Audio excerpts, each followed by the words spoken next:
जय भीम साथियों। आज एक बड़े ही गंभीर बात करने जा रहा हूँ। शायद कुछ लोग इस बात से सहमत हों और कुछ लोग ना हों, लेकिन मैं समझता हूँ जो भी मेरे बहुजन समाज के वैचारिक लोग हैं वो मेरी बात से ज़रूर सहमत होंगे।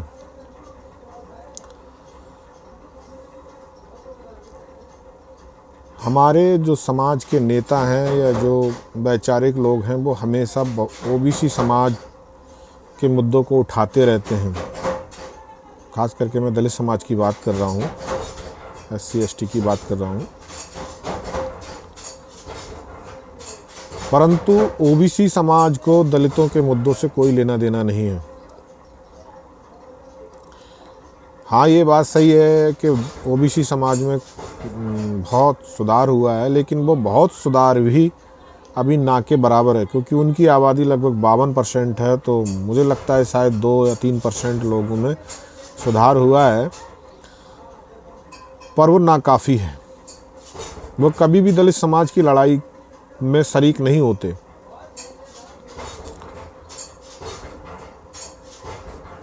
दलित समाज के जो नेता हैं, जो चाहे पक्ष में हो विपक्ष में हो, वो हमेशा ओबीसी की बात करते रहते हैं, रट्टा लगाते रहते हैं कि हमारे भाई हैं, हमारे भाई हैं। लेकिन वो कब हमारे भाई बनेंगे? वो तो आज भी मनुवाद की ढाल बने हुए हैं, सवर्णों की ढाल बने हुए हैं। खास करके जो सवर्णों में 3% का जो वर्ग है, समाज है, उसका ढाल बने हुए हैं। ओबीसी के बल पे ही वो पाले पोसे जा रहे हैं। हाँ, ये बात सच है कि SC वर्ग भी इसमें पीछे नहीं है उनका पालन पोषण करने में।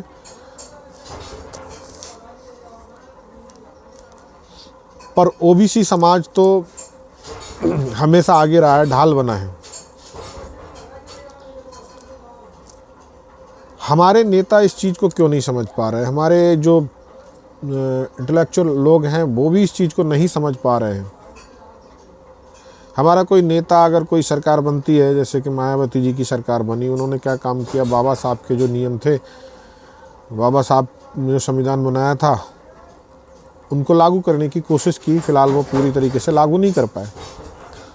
कांग्रेस ने एक प्लान बनाकर भी कभी भी बाबा साहब के जो ऐसे कानून, जो ऐसे नियम जो कि दलितों के हित में थे, उनको कभी भी लागू नहीं किया, और किया भी तो आधा अधूरा लागू किया, अपने पूर्ण मन से लागू नहीं किया। भाजपा तो करेगी ही नहीं, और जो पहले से बने हुए नियम हैं उनके अंदर भी छेद करने की कोशिश करती है और कर रही है। हमारे जो बहुजन जो नेता हैं वो कभी भी चुनाव लड़ने से पहले अपना मैनिफेस्टो जारी क्यों नहीं करते? बीजेपी मनुवाद के ऊपर काम करती है, आज भी कर रही है। उसका मैनिफेस्टो फिर भी आता है। मैनिफेस्टो में वो कुछ भी कहते हैं, लेकिन काम करते हैं मनुवाद का। आज धड़ल्ले से देश के संविधान, लोकतंत्र की हत्या की जा रही है। संविधान के सारे कानूनों का मजाक बनाया जा रहा है और बात करते हैं संविधान की ही वो, जबकि सारे काम मनुवाद के कर रहे हैं। मैनिफेस्टो लाते हैं, उसमें योजनाएं लाते हैं, लालच वाली योजनाएं लाते हैं, दिखाते हैं जनता को कि भाई हम ये करेंगे, हम ये करेंगे, करते कुछ भी नहीं। पर हमारी जो समाज की पार्टियां हैं कहती भाई हम अपना मैनिफेस्टो जारी ही नहीं करेंगे, हमारा मैनिफेस्टो जो है संविधान है। अरे भाई, संविधान है, मानते हैं हम आपकी बात को, लेकिन संविधान बने हुए इतना समय हो गया, 70-80 साल होने जा रहे हैं। तो आप क्या समझते हैं कि जो मनुवाद जिसने आपको 5-6 हज़ार साल तक जो है गुलाम बना के रखा है, प्रताड़ित किया है, क्या वो समाज के लोग जब सत्ता में होंगे, उनके पास पावर होगी, तो आपके इन कानूनों को तोड़ने का प्रयास नहीं करेंगे? बाबा साहब अकेले थे, दूरदर्शी थे। उन्होंने अपने समकालीन नेताओं से लड़ा और अपनी बात को मनवाई, संविधान बनाया, उसमें उसको इन्वेल्ट किया, उसको लागू भी करवाया। पर अफसोस की बात है कि वो लंबे समय तक जीवित नहीं रह पाए। अगर वो लंबे समय तक जीवित रहते तो आज जो परिस्थितियां हैं वो इतनी विकट परिस्थितियां SC समाज के खिलाफ नहीं होती। पर उनके बाद का जो आंदोलन था, जो मिशन था, वो हमारे समाज की कुछ पार्टियों के ऊपर निर्भर करता था कि उसको आगे से मजबूत करके चलाया जाए। पार्टियों ने हामी तो भरी, बोला भी कि हम बाबा साहब के मिशन को आगे बढ़ा रहे हैं, लेकिन भाई कहाँ आपने बढ़ाया? आप तो मैनिफेस्टो तक जारी नहीं करते। आपके पास कोई इंटेलेक्चुअल नहीं है, आपके पास कोई वैचारिक लोग नहीं है, आपके पास कोई विशेषज्ञ नहीं है, आपके पास कोई पुराना नेता नहीं है, कोई ज़मीन से जुड़ा हुआ नेता नहीं है। आप क्या करोगे भाई? बीएसपी को तो मैं कहता ही नहीं कि बीएसपी तो चलो ठीक है, वो तो डूबा हुआ जहाज़ है, डूबता हुआ भी नहीं, डूबा हुआ जहाज़ है। उसके साथ जो गया समझो डूब गया। जो भी समाज जा रहा है वो डूब रहा है, अपना वोट भी डुबा रहा है, अपना विचार भी डुबा रहा है, सब कुछ डुबा रहा है। अपने राज्य में उन्होंने बहुत सारे सही काम किए, लेकिन उसका प्रतिफल क्या हुआ? शिक्षा के लिए विद्यालय खुलवाए और चिकित्सालय खुलवाए, बहुत सारे काम करवाए, लेकिन उन सारे संस्थानों में आपने सवर्णों को, जो मनुवादी थे, उनको चीफ बना दिया, एडमिनिस्ट्रेटर और प्रशासनिक पदों पर उनको बिठा दिया। वो क्या करेंगे? वो धीरे धीरे आपके समाज के लोगों को निकाल देंगे, और उन्होंने निकाल दिया।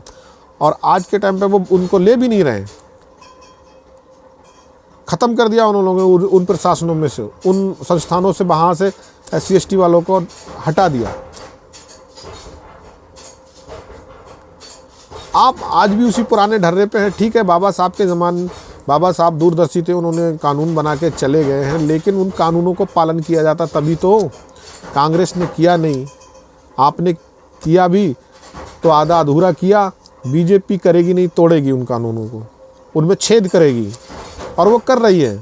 मैनिफेस्टो में कुछ कहती है, लेकिन उसका अंतिम जो मकसद है वो यही है, अंतिम और आखिरी मकसद यही है कि संविधान के जो बाबा साहब के कानून बनाए हुए हैं उनमें किस प्रकार से छेद किया जाए, और वो करती है। बीजेपी को खतरा आज के नेताओं से नहीं है, बीजेपी को खतरा है संविधान के अंदर जो बने हुए कानूनों से, बाबा साहब के विचारों से। इसलिए वो दिन ब दिन, जैसे जैसे समय बीतता जा रहा है, संविधान को अंदर से कमज़ोर कर रही है, कानूनों को ख़त्म कर रही है, उनमें छेद कर रही है। अब हमारे जो नेता हैं, क्या उनके पास कोई ऐसी पॉलिसी है जिससे उन छेदों को भरा जा सके? और यही वो एक कारण है जिसकी वजह से SC समाज, दलित समाज जो है इन नेताओं के साथ नहीं जुड़ पा रहा है। वो सोच रहा है कि अगर हम इन नेताओं को बना भी देते हैं, वोट दे भी देते, तो करेंगे क्या? इनके पास आगे करने के लिए क्या रास्ते हैं? कैसे करके जो छेद किए हैं बीजेपी ने, RSS ने, या कह दें कि कांग्रेस ने, उन छेदों को कैसे भरेंगे? आज तो आप जो वर्तमान की सबसे विकट परिस्थिति है, जिसको हम बोलते हैं ईवीएम के खिलाफ आप नहीं बोल पा रहे हो, आंदोलन नहीं कर पा रहे हो, आप डरे हुए हो, सहमे हुए हो।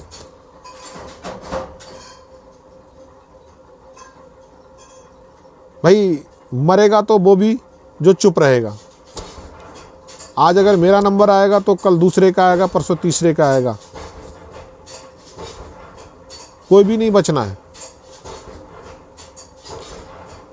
पॉलिसियाँ नहीं बना रहे हो आप, पॉलिसी मेकर नहीं है आपके पास में, आपके पास कोई भी इंटेलेक्चुअल, कोई विशेषज्ञ ऐसे नहीं है, अनुभवी लोग नहीं है आपके पास। जो नेता हैं उनका हालात ये है कि उनके पास ना तो ज़मीनी नेता है, ना उनके पास इंटेलेक्चुअल हैं जो उनको समझाएं। और जो इंटेलेक्चुअल हैं उनका हाल ये है कि वो सिर्फ अपने इर्द गिर्द घूमते रहते हैं, किताबें, पुरानी किताबें पढ़ते रहते हैं। अरे भाई आज के टाइम पे ज़मीन पर क्या हो रहा है? ज़मीन से जुड़े हुए कुछ लोगों से मिलते हैं क्या आप? कंपनियों के अंदर जो लोग काम कर रहे हैं उनसे मिले कभी? वो क्या कर रहे हैं वहाँ पर, क्या हो रहा है? क्या ऐसे किसी 150 लोगों से मिलके आपने कभी बात की है कि किस प्रकार से वहाँ पर हमारे समाज के लोगों का दमन हो रहा है? वहाँ पर हम क्या करें, क्या नीतियाँ बनाएं या क्या नीतियाँ बनवाएं? सरकार के पूरे कैबिनेट में जितने भी सचिव हैं, जो पॉलिसी मेकर हैं, सारे के सारे सवर्ण बैठे हुए हैं, और आप मनुवादी हैं, वो संघ से जुड़े हुए हैं, तो आप क्या सोच रहे हैं कि वो जो नीतियां बनाएंगे, जो पॉलिसियां बनाएंगे, वो आपके हित में होंगी? नहीं भाई, कोई भी उनकी 100 जितनी भी नीतियां होती हैं 99% तक सिर्फ और सिर्फ उनके समाज को लाभ पहुंचाने के लिए होती हैं। कोई भी नीति ऐसी नहीं होती जिससे कि दलित समाज को लाभ हो या ओबीसी को लाभ हो। इस चीज़ को समझना होगा। कैसे समझोगे? आप किसी कंपनी में काम करने वाले अपने दलित समाज के लोगों से मिलते हो क्या? उनसे बात करते हो? इंस्टीट्यूशन में पढ़ाने वालों से मिलते हो क्या? कुछ भी अनुभव नहीं है आपको, एक भी पॉलिसी नहीं है। मायावती का तो छोड़ ही दो, लेकिन मैं जानता हूँ कि चंद्रशेखर भाई जो हैं वो इस लाइन में आगे चल रहे हैं, मतलब अच्छी तरीके से काम कर रहे हैं, पर उनके पास भी कोई ठोस नीति नहीं है भाई, कोई ठोस नीति नहीं है उनके पास भी। वो उन्हीं बातों को बोल रहे हैं जो इंटेलेक्चुअल उनको बता देते हैं, कुछ लोग बता दे रहे हैं।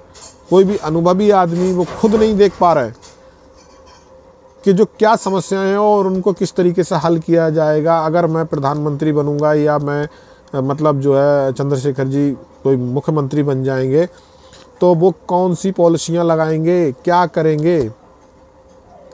बीजेपी के पास सीधा सा मकसद है, मैनिफेस्टो लालच के लिए देती है, ओबीसी के लिए, लेकिन उनका अपना मकसद है कि जब भी हमारा राज आएगा, जब भी हमारे पास सत्ता है या भी हमारे पास सत्ता है, तो हम सिर्फ और सिर्फ अपने मनुवाद को बढ़ावा देंगे, उनका आरक्षण ख़त्म करेंगे, ये करेंगे, वो करेंगे। ऐसी बहुत सारी उनके पास नीतियां हैं, पूरे भरे पड़े हैं उनके पास, बोलते भी हैं खुलेआम।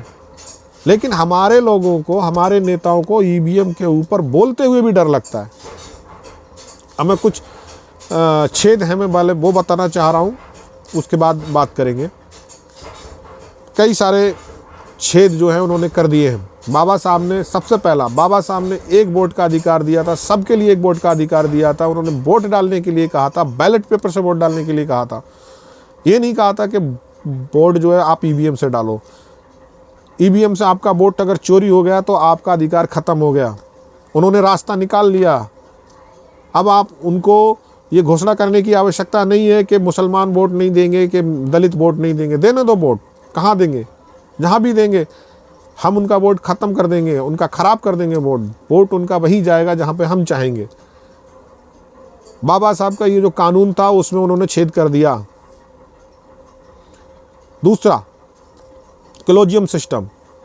कोई भी जज जो है वो बिना कॉलेजियम के नहीं बनेगा। सारे के सारे जज कॉलेजियम के हिसाब से बनेंगे, उन्हीं के जज लौट फिर के बनेंगे, और वो सारे के सारे संघी होंगे, और सारे के सारे निर्णय जो है वो बहुजन समाज के खिलाफ देंगे, दलितों के खिलाफ देंगे। ऐसा हो रहा है वर्तमान में, यही कर रहे हैं।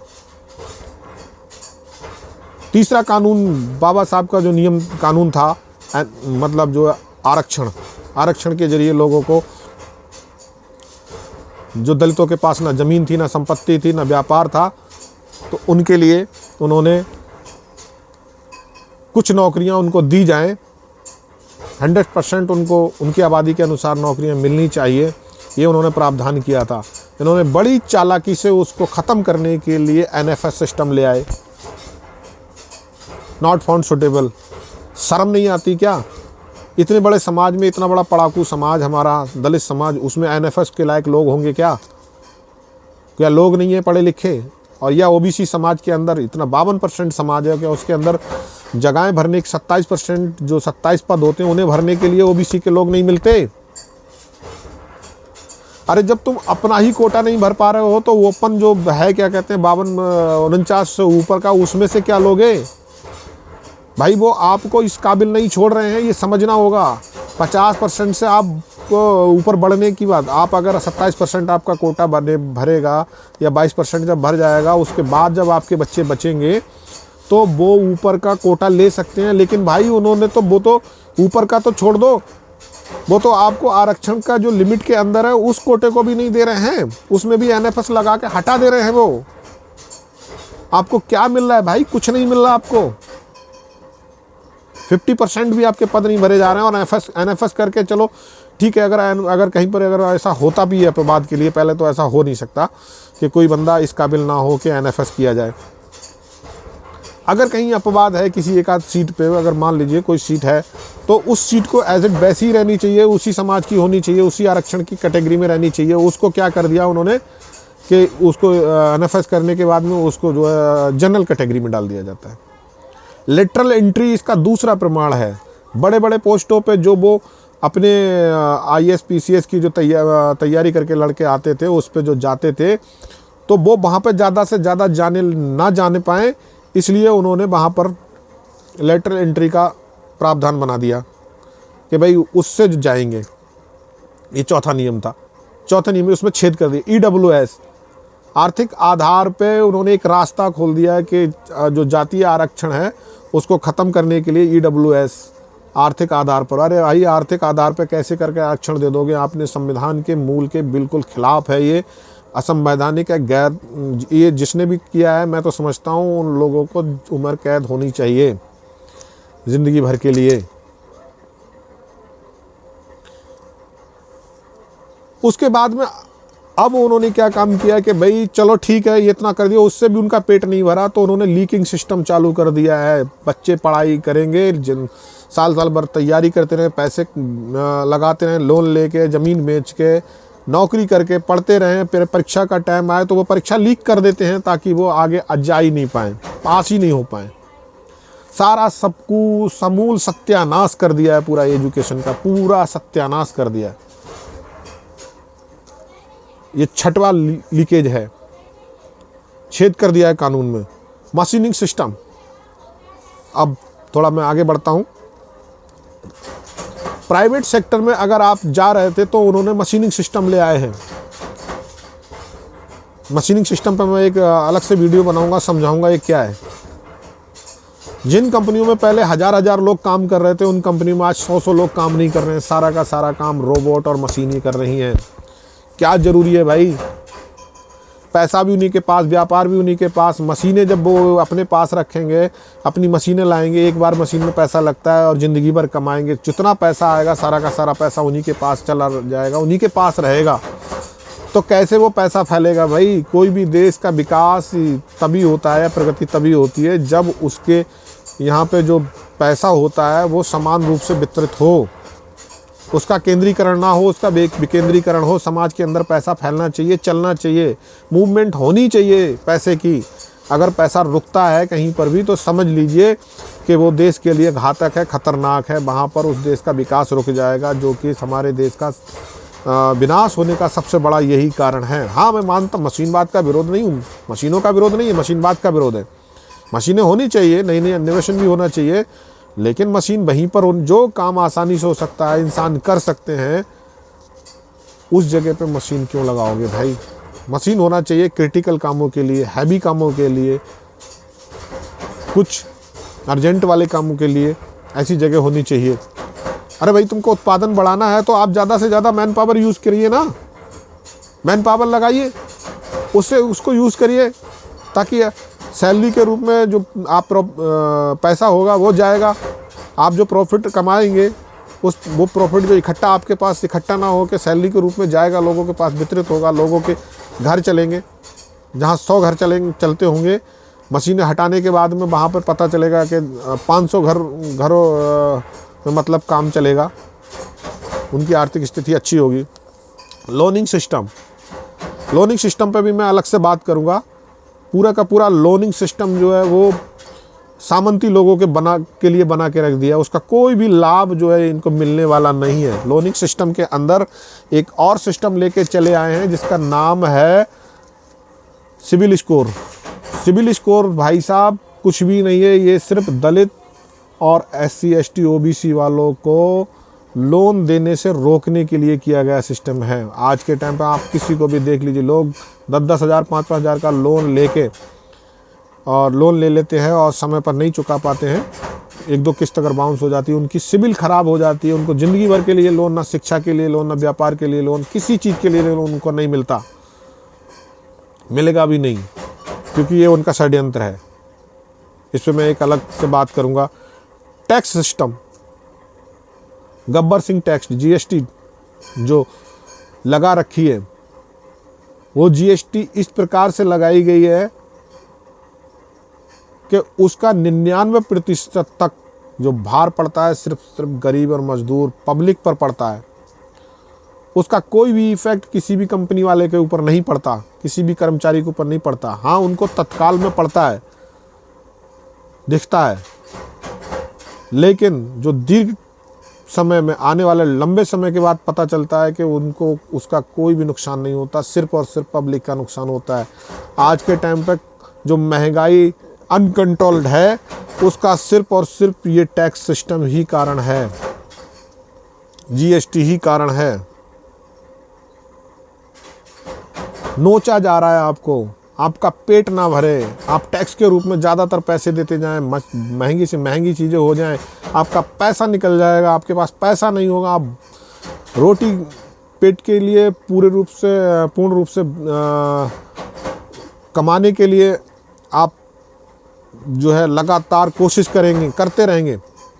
पेट पालना है तो लगे रहेंगे, आप नौकरी के लिए, मजदूरी के लिए लगे रहेंगे, आपको समय नहीं मिलेगा, क्योंकि जब आदमी का पेट भरा होता है तो वो कुर्सी की तरफ देखता है, ये बात सच है। तो उनका मेन मकसद है कि इनका पेट ही नहीं भरना चाहिए, और भरे तो इतना महंगा भरे कि उस पेट को भरने के लिए ये 24 घंटे लगे रहें। यही काम वो कर रहे हैं। मीडिया, आपकी कोई भी खबर, आपके ऊपर जो दमन हो, चौथा स्तंभ कहा जाता है मीडिया। दलितों, SC ST वालों के ऊपर जो भी दमन हो, उसका प्रचार प्रसार ना हो, उनके अपने जो टारगेट हैं उनका प्रचार प्रसार हो, इसके लिए मीडिया को उन्होंने लीक कर दिया, खरीद लीक रखी है उन्होंने मीडिया। इस मीडिया का क्या काम है भाई? मीडिया का सिर्फ और सिर्फ संविधान रक्षा का काम है। और आज के टाइम पे ये मीडिया क्या कर रही है? सबसे इसको हटाने के लिए, इस छेद को भरने के लिए हमारे लोगों के पास में क्या ऑप्शन है, क्या विकल्प है? क्या सिर्फ सोशल मीडिया से ये जो छेद है भरा जा सकता है? नहीं भाई, सोशल मीडिया बहुत छोटी सी चीज़ है। उसमें छोटे छोटे लोग जाते ज़रूर हैं, लेकिन उनकी बात वहाँ तक नहीं पहुँच पाती जहाँ तक गोदी मीडिया की, या क्या कहते हैं, इस वाली मेन स्ट्रीम मीडिया है, उसकी पहुँचती है। एजुकेशन सिस्टम पर देख लीजिए क्या हाल कर रखा है। स्कूल बंद किए जा रहे हैं, सरकारी स्कूल बंद किए जा रहे हैं, टीचरों का प्राइवेटेशन किया जा रहा है, कोर्स महंगे किए जा रहे हैं, ज़्यादा से हद से ज़्यादा महंगे किए जा रहे हैं। इसका मतलब क्या है? सीधा सा सीधा कि दलित समाज को वहाँ तक पहुँचने ही नहीं देना है। उनकी एजुकेशन को इतना महंगा कर दो कि वो पढ़ाई ही ना पाएँ, वो फिर जो है साफ़ सफाई में लग जाए, ईंट गारा उठाने में लग जाएँ, उसके अलावा कुछ भी नहीं। मेडिकल देख लीजिए भाई क्या हाल बना रखा है। मेडिकल में जो दवाइयों के रेट हैं उनका अगर आप देखोगे तो भाई साहब आपके पैर के नीचे से ज़मीन खिसक जाएगी। बहुत सारी ऐसी दवाई हैं जो 17 रुपये की दवाई, 9-10 रुपये का पत्ता 10 गोलियों का 500-500 रुपये में बिकता है भाई। कई सारे वीडियो मैंने वायरल होते हुए देखे हैं लोगों, जो यहाँ पर खुद करके मेडिकल वालों ने बताया है कि ये दवाई हमें 9-10 रुपये में मिलती है और हम इसको 435 और 550, 550, 1000 रुपये तक का बेचते हैं। भाई साहब, मूल्य निर्धारण का कोई भी कंट्रोल ही नहीं है। कंट्रोल है तो सिर्फ किसानों के ऊपर है कि वो अपना जो है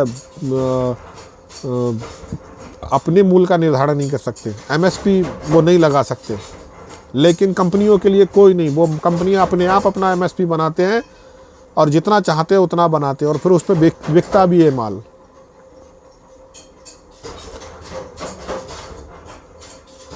एक एक बंदे का अगर कोई बीमारी है तो बंदा अगर छोटी से छोटी बीमारी के लिए भी अगर कोई MBBS के पास हाथ दिखाने जाता है, उसकी फ़ीस 500 से 1000, 1200 रुपये है भाई साहब, केवल हाथ देखने का। क्यों भाई? आप हाथ देख रहे हो या आप मतलब जो है मंगल ग्रह को देख रहे हो? क्या चीज़ देख रहे हो भाई जिसमें इतना खर्चा आ रहा है? हाथ देखने में कैसा खर्चा भाई? आप दवाई की कमीशन भी खा रहे हो और हाथ देखने का भी इतना। और एक एक बंदा पता चलता है कि 300 मरीजों को देखता है दिन भर में। एक बंदा 1000 रुपये के हिसाब से अगर 300 मरीजों को देखता है, 3 लाख रुपए हो गए भाई साहब। शर्म नहीं आती? एक बंदा एक दिन में 3 लाख रुपए कमाएगा, यानी कि एक महीने में 1 करोड़ रुपए। सिर्फ हाथ देखने से, बाकी दवाइयाँ देने से और उससे जो आमदनी होती है वो एक अलग बात है। जो स्कूल आप वहाँ के जो रूम है उनका 6-6 से 10-10 हज़ार तक के रूम का किराया, एक 24-24 घंटे का क्या हो रहा है, सरेआम लूटा जा रहा है, सरेआम। समझ में नहीं आ रहा हमारे बहुजन नेताओं को इसमें कौन सबसे ज़्यादा पिस रहा है। अरे सबसे ज़्यादा Bahujan Samaj, SC ST OBC पिस रहा है भाई। सवर्ण समाज के पास इतनी सुविधाएं होती हैं, वो पहले से ही इंश्योरेंस करा के रखते हैं। अगर वहाँ जाते भी हैं प्राइवेट वार्ड में रहेंगे, उसका पूरा खर्चा जो है वो कंपनियाँ देती हैं, इंश्योरेंस कंपनियाँ। हम लोग होते हैं गरीब लोग जिनके पास इंश्योरेंस कराने के लिए पैसे नहीं होते, हम लोग जाते हैं। अगर इन वार्डों में मजबूरी में अगर लेना पड़ता है तो हम इन लोगों की ज़मीनें बिक जाती हैं। ये हाल कर रखा है। सब्सिडी का पूरा फंडा आप देखेंगे, सब्सिडी का लगभग 90% सारा का सारा जो है उसी समाज के पास जा रहा है, उसी समाज के पास जा रहा है। उसके बाद जो हमारी एकता बन रही थी, उस एकता को तोड़ने के लिए रिजर्वेशन का इस्तेमाल किया गया, उसका क्लासिफिकेशन कर दिया गया। जो छोटी छोटी जातियां मिलके एक तरीके से एक लड़ाई लड़ती थी, उनका ये भी ना लड़ सके, तो उसके लिए उन्होंने क्लासिफिकेशन कर दिया, वर्गीकरण कर दिया भाई। अब उनके मुद्दे अलग हो गए और उनके दूसरों के मुद्दे अलग हो गए। वो अपने मुद्दे के लिए लड़े, हम अपने मुद्दों के लिए लड़ेंगे, कोई किसी के साथ नहीं होगा। तो आसानी से लड़ा सकते हैं, तोड़ सकते हैं और उनका हक खा सकते हैं। वही कर रहे हैं आज वो। और इसका सबसे बड़ा उदाहरण मैं आपको देता हूँ। 15वां 16वां ये छेद, मैंने बहुत सारे ऐसे छेद हैं, अनगिनत छेद हैं जो उन्होंने कर रखे हैं इतने समय में। पहले जो है कि कांग्रेस ने किया और अब जो है बीजेपी कर रही है ये छेद। इन छेदों को कैसे भरा जाएगा संविधान के अंदर, जो छेद किए हैं ये सारे के सारे छेद असंवैधानिक हैं, गैर कानूनी हैं। इन पर ना कड़ी कार्रवाई होनी चाहिए, बल्कि इन छेदों को जिन्होंने जारी किया है, जिन्होंने लागू किया, उनको सजाए मौत की सज़ा होनी चाहिए। इस तरह के प्रावधान जब तक, इस तरह के मैनिफेस्टो जब तक जारी नहीं करेंगे, कठोर मैनिफेस्टो जब तक बहुजन समाज जारी नहीं करेगा, तब तक बहु समाज के लोग आगे नहीं आएंगे, आपके साथ नहीं जुड़ेंगे। SC ST एक्ट में पता है आपको, भंगी शब्द को उन्होंने कह दिया कि इसमें कोई SC एक्ट के अंतर आता ही नहीं है, बाहर कर दिया उन्होंने SC ST एक्ट से। कोई खुलेआम कितना ही बोले, कहीं पर भी कुछ भी कहे, अब भंगी कहने पर, वाल्मीकि समाज को भंगी कहने पर कोई भी एक्ट नहीं लगेगा। ये फ़ायदा हुआ है उनको क्लासिफिकेशन करने से। भाइयों सुधर जाओ, समझ जाओ भाइयों। मैं रिक्वेस्ट करता हूँ बहुजन समाज के लोगों से, नेताओं से, भाई मैनिफेस्टो आप जारी किए, अपना टारगेट बनाइए कि अगर हम सत्ता में आ गए तो हम ये काम करेंगे, जनता में लेके जाओ भाई। अगर हम जीत गए तो ये काम करेंगे। अगर कोई नेता अगर नहीं समझ पा रहा है तो मुझे बहुत अनुभव है, हर क्षेत्र के बारे में जानता हूँ, ज़्यादा से ज़्यादा क्षेत्रों के बारे में मुझे पता है। मेरे पास आइए, मुझसे मिलिए, मैं आपकी NFS FOC free of cost आपकी सेवा करने के लिए तैयार हूँ। बताऊँगा क्या क्या करना होगा। इस तरीके से आप अपना मैनिफेस्टो बनाइए। बहुत सारे देश में लोग हैं, उनसे अनुभव करिए, उनसे राय लीजिए, मैनिफेस्टो बनाइए जो जनता को अपनी तरफ आकर्षित कर सके। बहन जी से तो कुछ कहना नहीं चाहूँगा क्योंकि उनके ऊपर तो भाई मुझे बिल्कुल भी अब भरोसा नहीं है, लेकिन भाई चंद्रशेखर की तरफ इंगित कर रहा हूँ, उनसे ज़रूर अनुरोध करूँगा, प्रार्थना करूँगा कि भाई लोगों को बिठा लिए अपने पास में, बात करिए, समझिए ज़मीन स्तर पे, और मैनिफेस्टो तैयार करिए अपनी पार्टी का और प्रचार करिए इस मैनिफेस्टो का। बताइए कि अगर हम आए सरकार में तो ये काम करेंगे और डंडा ठोक के करेंगे, आराम से करेंगे, संविधान को बचाएंगे। संविधान में जितने छेद किए गए हैं आज तक, सारे के सारे छेदों को हम भरेंगे और हर कीमत पे भरेंगे, चाहे कुछ भी हो जाए। तब देखिए जनता आपकी तरफ आगे को आएगी, बढ़ेगी, दौड़ी चली आएगी और आप अपने मकसद में कामयाब होंगे। जय भीम, जय भारत।